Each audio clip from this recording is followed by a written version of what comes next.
কিছু বলবেন? চাচা আমার দেখি কি চাচা মনে হচ্ছে? কি কর চাচা করছে আপনি? আচ্ছা আমি কোন জায়গা চাচা তোমার? জাস্ট এই দাড়িটা একটু পাক ধরেছে, ও ব্যাপার না।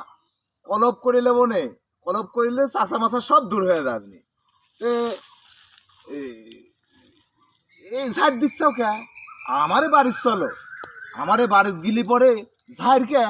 আরে রাজার হালে বসে খাবে। আচ্ছা, এসব কি বলতেছেন? আর আপনার বাসায় যে আরামে থাকবো মানে এসব কি? তুমি বোঝো কি কয় রে আতাউর? তুই একটু বুঝা কত দেখি। আচ্ছা, আমার চাচা আপনাকে 4 নাম্বার বউ বানাইতে চাচ্ছে। এসব কি বলতেছেন? আমি তো একজনের বউ নাকি? তাই এসব কি হয়েছে? একজনের বউ হয়ে কি আরেকজনের এরকম প্রস্তাব কেউ পাঠায়? কে প্রস্তাব পাঠালে কি হয়? শোন, শোনো, ওই সুমন, শুনলাম তুমি সুমনের বউ। আরে ও তো মাটি সুমন, আরে মানে শীত কাটে। ওই সুমন তো একটা চোর।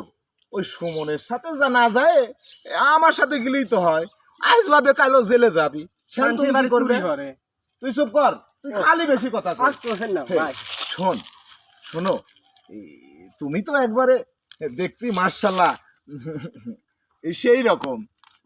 আমার ওই 4 নম্বর বউ হলি পরে তুমি রাজহালে থাকবে। দেখেন চাচা, আমি একজনের বউ, আমার স্বামী যেমনই হোক সে তো আমার স্বামী নাকি? এখান থেকে যাবেন নাকি ঝাঁটা দিয়ে আপনাদের?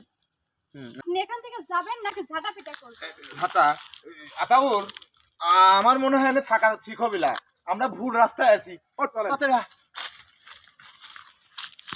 এসব মুরব্বী মানুষ, তারপরেও যে কিসব বাজে কথা বলে। যে আমার কাজ আমি করি।